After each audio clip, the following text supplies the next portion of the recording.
Hi everyone. Making a video here as a how-to making these herbal taper candles.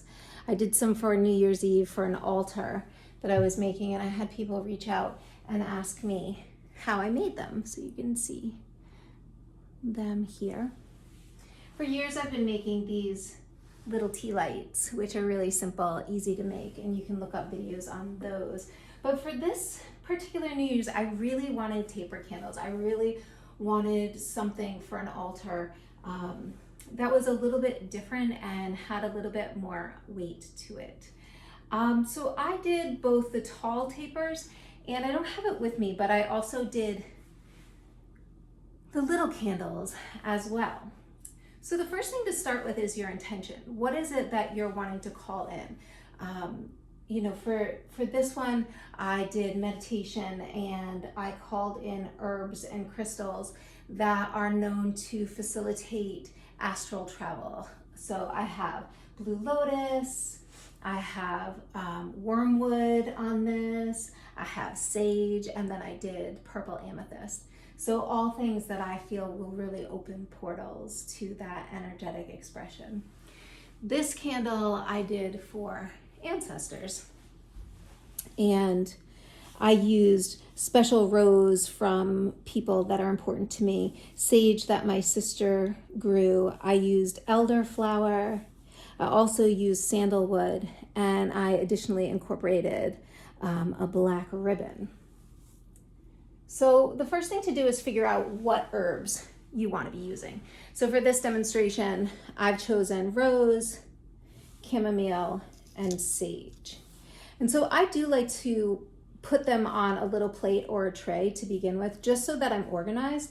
And because we're dealing with candles and wax, things can move quickly. So you're trying to kind of glue things on with wax, and if you go too slowly, nothing will stick because you'll miss it.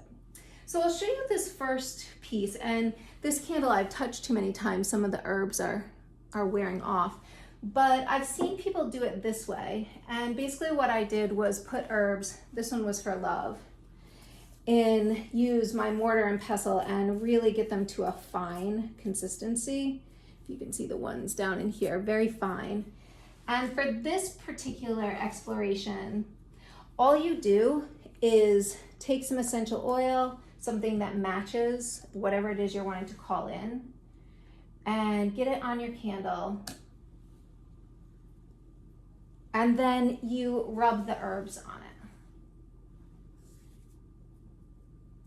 And this isn't going to, this isn't for a candle that you want to be able to touch a lot. This isn't, I wouldn't necessarily use this as a gift candle. They don't stay herbed particularly well, but I do find it's good if you're just doing your own ritual, and then you can put it in a candle holder. And as you can see, it really coats pretty well.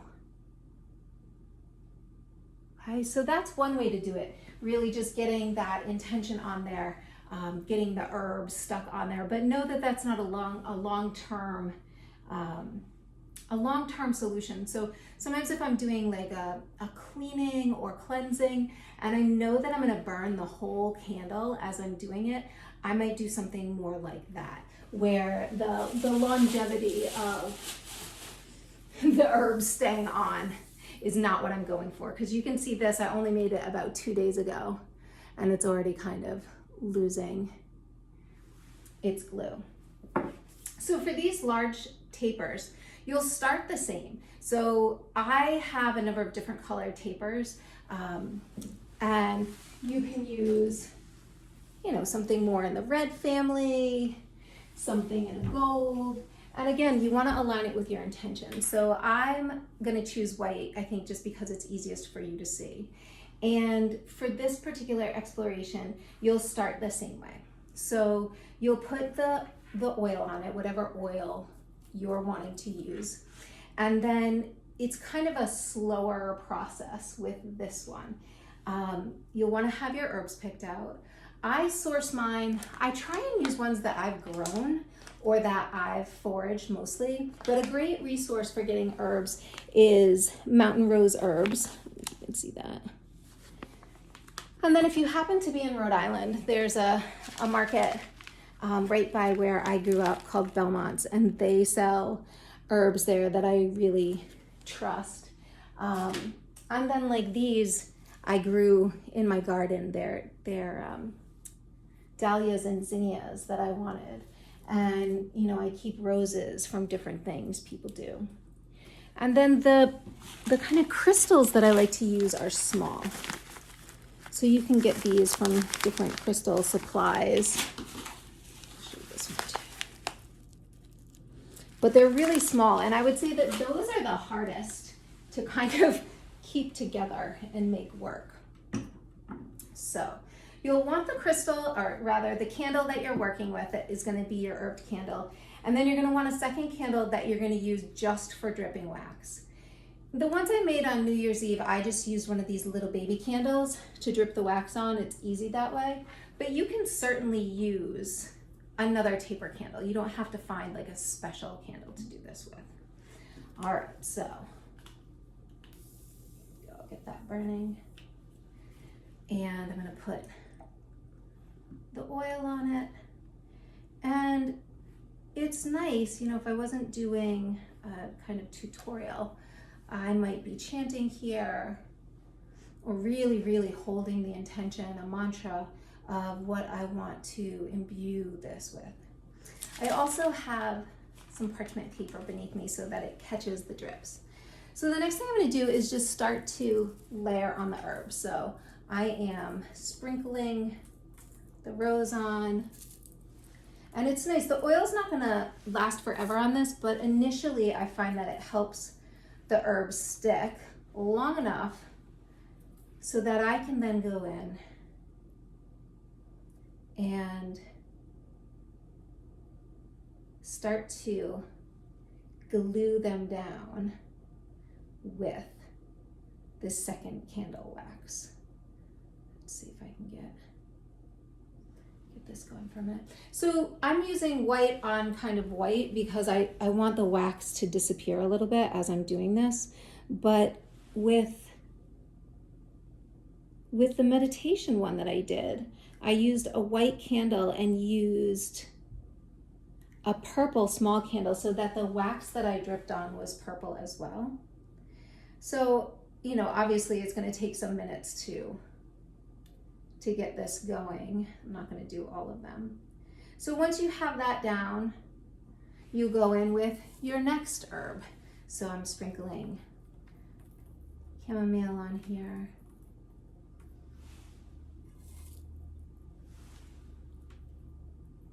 And this to me is a very kind of calming feeling candle, the chamomile, the rose.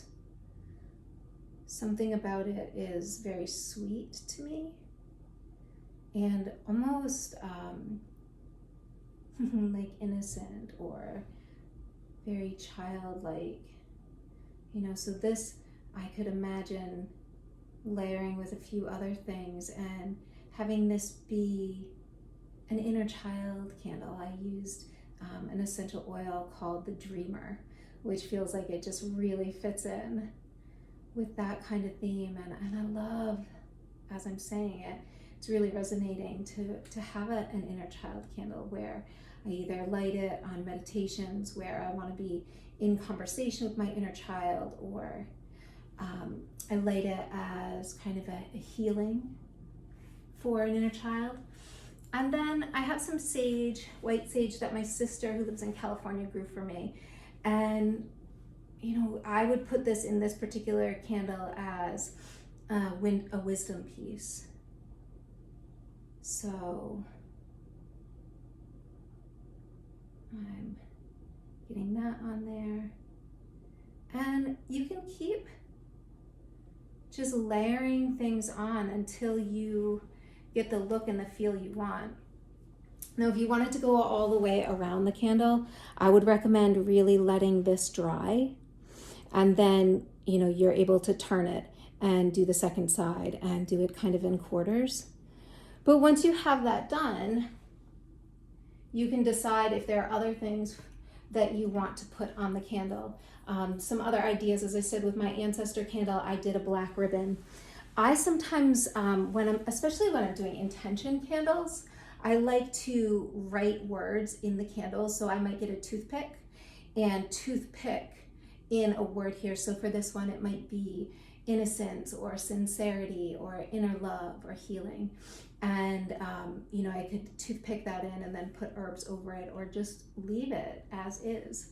Some of you who have a practice with runes or the agam or different symbolic ways of being with different ideas or wisdom, you could also kind of inscribe your candle with those things. The most important thing, I think, is, moving from your heart with these, letting your intuition be a guide. There are lots of places online that you can find the symbolic or energetic meaning of different herbs or different crystals. And in the beginning, I think those are great resources, great place to start. And over time, once you have a foundation of knowledge of what they do, I think it's really interesting to be in conversation with the herbs or with the crystals and really create these ritual candles from a place of deep inner knowing and alignment with your own intuition and deepest knowings. So I hope this has given you some ideas. Thanks for watching, and I hope you have a great day.